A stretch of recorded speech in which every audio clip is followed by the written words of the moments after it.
শুভ সন্ধ্যা সুপ্রিয় দর্শক শ্রোতা সকলকে শুভেচ্ছা জানিয়ে শুরু করছি বাংলা ভিউ সারাদিনের খবর। এই মুহূর্তে স্টুডিও থেকে সরাসরি যুক্ত হয়েছে আমি শ্রাবণী তালুকদার। এই অনুষ্ঠানের মাধ্যমে আমরা আপনাদেরকে জানিয়ে দেওয়ার চেষ্টা করি সারাদিনে ঘটে যাওয়া কিছু গুরুত্বপূর্ণ ঘটনা সংক্ষিপ্ত রূপে। চলুন জেনে নেওয়া যাক আজ সারাদিনে ঘটে যাওয়া কিছু গুরুত্বপূর্ণ ঘটনা।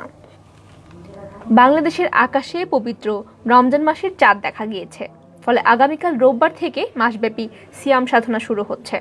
কিছুক্ষণের মধ্যেই বাইতুল মোকাররম ইসলামিক ফাউন্ডেশনের সভাকক্ষে জাতীয় চাঁদ দেখা কমিটির পক্ষ থেকে রমজানের চাঁদ দেখার বিষয়ে আনুষ্ঠানিকভাবে ঘোষণা দেওয়া হবে। ইসলামী বিধান অনুযায়ী রমজানের চাঁদ দেখা যায় শনিবার রাতে সেহরি খেয়ে আগামীকাল রোজা রাখবেন ধর্মপ্রাণ মুসল্লিরা এবং রোববার হবে প্রথম রোজা। এদিকে শনিবার রাতে এশার নামাজের পর তারাবির নামাজ শুরু হবে। এই উপলক্ষে মসজিদে মসজিদে তারাবির নামাজ দিয়ে বিভিন্ন প্রস্তুতিমূলক কাজ এরই মধ্যে সম্পন্ন হয়েছে। ধর্মপ্রাণ মুসলমানদের কাছে রমজান সংযম, আত্মশুদ্ধি এবং ত্যাগের মাস। রহমত, মাগফিরাত ও নাজাত এই তিন অংশে বিভক্ত এই রমজান মাস।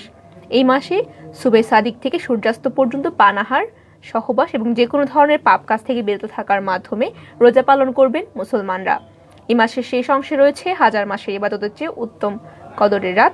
ইসলাম ধর্ম অনুযায়ী এই মাসে প্রতিটি নেক আমলের সওয়াব আল্লাহ তাআলা 70 গুণ বাড়িয়ে দেন। রমজান শেষে দেখা মিলবে মুসলমানদের সবচেয়ে প্রিয় ধর্মীয় উৎসব ঈদ উল ফিতরের। চলে যাচ্ছি পরবর্তী সংবাদে। হযরত শাহজালাল রহমতুল্লাহি আলাইহির মাজার জিয়ারতের মাধ্যমে আনুষ্ঠানিক কার্যক্রম শুরু করেছে সিলেট জেলা বিএনপির নবনির্বাচিত কমিটি। শনিবার বেলা 12টায় বিপুল সংখ্যক দলীয় নেতাকর্মীদের নিয়ে মাজার জিয়ারত কার্যক্রম অনুষ্ঠিত হয়েছে। মাজার জিয়ারত শেষে জেলা বিএনপির নবনির্বাচিত সভাপতি আব্দুল কাইয়ুম চৌধুরীর সভাপতিত্বে এবং সাধারণ সম্পাদক অ্যাডভোকেট ইমরান আহমদ চৌধুরীর পরিচালনায় এক সংক্ষিপ্ত সমাবেশে বিএনপির বক্তব্য রাখেন বিএনপি চেয়ারপারসন উপদেষ্টা খন্দকার আব্দুল মুক্তাদির, বিএনপির কেন্দ্রীয় নির্বাহী কমিটির সদস্য ও সিলেট সিটি মেয়র আরিফুল হক চৌধুরী, কেন্দ্রীয় সিলেট বিভাগীয় সহ সাংগঠনিক সম্পাদক সাবেক এমপি কলিমুদ্দিন আহমদ মিলন। বক্তব্য শেষে মাজার প্রাঙ্গণ থেকে বিশাল আনন্দ মিছিল বের করা হয়। এই মিছিলটি নগরীর কেন্দ্রীয় শহীদ মিনার প্রাঙ্গণে সমাপ্ত হয়। এ সময় সিলেট জেলা ও মহানগর বিএনপির অঙ্গ সংগঠন এবং সহযোগী সংগঠনের বিভিন্ন পর্যায়ের বিপুল সংখ্যক দলীয় নেতাকর্মী উপস্থিত ছিলেন। বিএনপির কেন্দ্রীয় সদস্য এবং সিলেট মেয়র আরিফুল হক চৌধুরী বলেন, কাউন্সিলরদের প্রত্যক্ষ ভোটে জেলা বিএনপির নেতৃবৃন্দ নির্বাচিত হয়েছেন এবং দলীয় কার্যক্রমকে সুসংহত করার মাধ্যমে সরকারের পতন নিশ্চিত করতে সবাইকে ঐক্যবদ্ধভাবে কাজ করতে হবে। সকল ভেদাভেদ ভুলে সিলেট বিএনপিকে শক্তিশালী করার শপথ নেওয়ার আহ্বান জানিয়েছেন তিনি। সিলেটের দক্ষিণ সুরমায় গরু চুরি করতে গিয়ে হার্ট অ্যাটাকে মারা গেছেন এক ব্যক্তি। আজ শনিবার 2 এপ্রিল সকালে দক্ষিণ সুরমা উপজেলার পুরান তেতলি এলাকার ধরাধর গ্রামের একটি বাড়ি থেকে ওই ব্যক্তির মরদেহটি উদ্ধার করেছে পুলিশ। নিহত বাচ্চু মিয়া মৌলভীবাজারের শ্রীমঙ্গল উপজেলার ডেরাঙ্গন গ্রামের সুরতালের ছেলে এবং তার বয়স ছিল 31। তিনি দক্ষিণ সুরমার খোঁজার খালাস্ত এরশাদ মিয়ার কলোনিতে ভাড়া থাকতেন। সিলেটে তার বিরুদ্ধে চুরি এবং ডাকাতির একাধিক মামলা রয়েছে। তিনি একটি ডাকাতি মামলায় কারাগারে ছিলেন, 4 মাস আগে ছাড়া পেয়েছেন। ছাড়া পেয়ে ফের তিনি জড়িত হয়েছিলেন চুরিকাণ্ডে। স্থানীয় সূত্র এবং পুলিশ সূত্র জানিয়েছে, শুক্রবার দিবাগত রাত অর্থাৎ 2 এপ্রিল গভীর রাতে ধরাধরপুর গ্রামে একটি বাড়ির গরুর ঘরে হানা দেয় সে এবং বাচ্চু তার সঙ্গীরা ঘরের বাইরের তালা ভেঙে ফেললেও ভেতর দিয়ে তালাবদ্ধ থাকায় ভেতরে প্রবেশ করতে পারেনি। এই বাড়িতে ব্যর্থ হয়ে পাশের বাড়িতে চুরি করতে যায় চোরেরা, কিন্তু কুকুর ঘেঁঘুর শুরু করলে বাড়ির লোকজন জেগে ওঠে। ওই সময় বাড়ির লোকজন শুনতে পায় গোয়ালঘরের পাশে কে যেন জোরে জোরে শ্বাস প্রশ্বাস নিয়েছে। ঘরের লোকজনের ফোনে আশেপাশের লোকজন ছুটে এসে দেখতে পান কাদামাটি গায়ে লেগে থাকা এক ব্যক্তি মাটিতে পড়ে রয়েছে এবং তাৎক্ষণিক তারা স্থানীয় চেয়ারম্যান এবং ইউপি সদস্যকে খবর দেয়। পরে থানায় খবর দেওয়া হলে পুলিশ আসার আগেই বাচ্চু মিয়া মারা যায় এবং সকালে মরদেহ উদ্ধার করে ময়নাতদন্তের জন্য সিলেট ওসমানী মেডিকেল কলেজ হাসপাতালে পাঠিয়েছে পুলিশ। এই বিষয়ে দক্ষিণ সুরমা থানার ভারপ্রাপ্ত কর্মকর্তা কামরুল ইসলাম তালুকদার জানিয়েছেন, বাচ্চু মিয়া একজন চিহ্নিত চোর। মোগলাবাজার থানায় তার নামে একাধিক ডাকাতির মামলা এবং চুরির মামলা রয়েছে। ওসি কামরুল ইসলাম জানান, মরদেহ ওসমানী হাসপাতালের মর্গে পাঠানো হয়েছে। ময়নাতদন্ত শেষে তার পরিবারের কাছে মরদেহটি হস্তান্তর করা হবে। মৌলভীবাজারের কমলগঞ্জ সীমান্তবর্তী মাধবপুর ইউনিয়নের দলই চা বাগানের শ্রমিক বিপুল সাঁওতালের সঙ্গে প্রেমের সম্পর্ক গড়ে উঠেছিল একই বাগানের গীতা মাদ্রাজির। এক পর্যায়ে গীতা মাদ্রাজি অন্তঃসত্ত্বা হয়ে পড়লে 1 মাস পূর্বে গীতাকে নিজ বাড়িতে নিয়ে যায় বিপুল সাঁওতাল। তবে বিপুলের পরিবার গীতাকে মেনে নেয়নি। এ নিয়ে প্রায়শই পরিবারের মধ্যে ঝগড়া হতো বিপুলের এবং এতে মান অভিমান করে আজ শনিবার 2 এপ্রিল সকালে বিপুল এবং গীতা একসঙ্গে বিষ পান করে আত্মহত্যা করেছেন এবং এই ঘটনায় এলাকায় চাঞ্চল্যের সৃষ্টি হয়েছে। পরিবারের লোকজন বিষয়টি জানতে পারে দ্রুত তাদের উদ্ধার করে প্রথমে মৌলভীবাজার সদর হাসপাতালে ভর্তি করেন। সেখান থেকে শনিবার দুপুরে গীতা মাদ্রাজে মারা যায়। পরে Sylhet MAG Osmani medical college হাসপাতালে নিয়ে আসার পথেই বিপুল সাঁওতালের মৃত্যু হয়।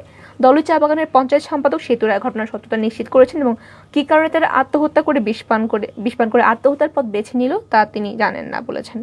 কমলগঞ্জ থানার ডিউটি অফিসার সহকারী উপপরিদর্শক ইশতেক আহমদ জানিয়েছেন, মৌলভীবাজার সদর হাসপাতালে দুজনের ময়নাতদন্ত হবে এবং এই ঘটনায় থানায় অপমৃত্যুর মামলা রেকর্ড হবে। প্রেমিক প্রেমিকার লাশ নিজেদের পরিবারের কাছে হস্তান্তর করা হবে। মৌলভীবাজারের রাজনগরে আব্দুল মতিন খান নামে এক ব্যবসায়ীর রহস্যজনক মৃত্যু ঘটেছে। আজ শনিবার সকাল 9:30টার দিকে উপজেলার সদর ইউনিয়নের পার্শিমারা গ্রামে এই ঘটনাটি ঘটেছে। মৃতদেহের গাছের সাথে বাঁধা অবস্থায় উদ্ধার করা হয়েছে দেহটি। এটি হত্যা না আত্মহত্যা বলতে পারছে না পুলিশ এবং আশেপাশের লোকজন। জানা যায়, শনিবার সকাল 9:30টার দিকে উপজেলার সদর ইউনিয়নের পার্শিপাড়া গ্রামের নিজ বাড়ির পুকুর পাড়ে গাছের সাথে গলায় বাঁধা অবস্থায় তার মৃতদেহ দেখতে পাওয়া যায়। নিহত আব্দুল মতিন খান রাজনগর সদর ইউনিয়নের পার্শিপাড়া গ্রামের মৃত মনু খানের ছেলে। রাজনগর থানা পুলিশ এবং স্থানীয় সূত্রে জানা গিয়েছে, গত 2 এপ্রিল শনিবার সকাল রাজনগর সদর ইউনিয়নের পার্শিপাড়া গ্রামে মৃত মনু খানের পুকুরের উত্তর পশ্চিম কোণে একটি মৃতদেহ গাছের সঙ্গে ঝুলন্ত অবস্থায় দেখা যায়। সেখানে গিয়ে তারা মতিন খানের গলায় নাইলনের রশি দিয়ে ছোট একটি গাছের সাথে বাধা দেখতে পান এবং তারা হাঁটু গাড়া বাম হাতের গাছের সাথে জড়িয়ে থাকা অবস্থায় পাওয়া যায়। এদিকে ব্যবসায়ীর মৃত্যু নিয়ে সৃষ্টি হয়েছে রহস্য। এত কম উচ্চতা থেকে এবং হাঁটু গাড়া অবস্থায় কিভাবে কেউ আত্মহত্যা করতে পারে, এ নিয়ে সাধারণ মানুষের মনে নানা প্রশ্ন দেখা দিয়েছে। তবে এটি হত্যা না আত্মহত্যা, এ নিয়ে ময়নাতদন্ত ছাড়া এখনো কিছু মন্তব্য করতে চাইছে না পুলিশরা। এ ব্যাপারে রাজনগর থানার ওসি ফরিদউদ্দিন জানিয়েছেন, ঘটনাটি হত্যা নাকি আত্মহত্যা তা তদন্ত ও ময়নাতদন্তের পরে জানা যাবে। রাজনগরের থানা পুলিশ, সিআইডি ও পিবিআই সদস্যরা আলামত সংগ্রহের তদন্তে কাজ করছেন। মৃতদেহের ময়নাতদন্তের জন্য মর্গে পাঠানো হয়েছে। মৌলভীবাজারের কমলগঞ্জে সামাজিক বনায়নে আগুর গাছ পাচারকালে সিএনজি অটোরিকশা সহ 3 জনকে আটক করেছে বন বিভাগ।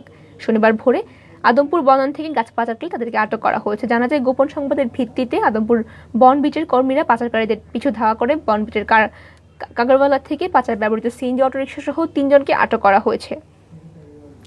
আদমপুর বিট কর্মকর্তা হেলাল উদ্দিন বলেছেন, আটককৃতদের বিরুদ্ধে বন আইনে মামলা করা হয়েছে এবং আটককৃতদের আদালতের মাধ্যমে জেল হাজতে প্রেরণ করা হয়েছে। সুপ্রিয় দর্শক শ্রোতা, আপনারা এতক্ষণ শুনছিলেন সিলেট জেলা এবং বৃহত্তর সিলেট বিভাগের বিভিন্ন খবর। এবারে চলে যাচ্ছে জাতীয় পর্যায়ে। রাজধানীর শাহবাগ থানার কদমতলা এলাকায় ময়লার স্তূপ থেকে এক নবজাতকের মরদেহ উদ্ধার করেছে পুলিশ। আজ শনিবার সকালে এই মরদেহটি উদ্ধার করা হয়েছে। সংবাদ মাধ্যমকে খবরটি নিশ্চিত করেছেন শাহবাগ থানার উপপরিদর্শক জিয়া। তিনি বলেছেন, মনোরা বেগম নামে এক নারী ময়লার স্তূপে নবজাতককে দেখতে পেয়ে তাদেরকে খবর দিয়েছেন এবং পরে কদমতলার দক্ষিণ পাশের ব্রিজের ময়লার স্তূপ থেকে মরদেহটি তারা উদ্ধার করেছেন। ময়নাতদন্তের জন্য নিহত শিশুর মরদেহটি ঢাকা মেডিকেল কলেজ হাসপাতালের মর্গে পাঠানো হয়েছে।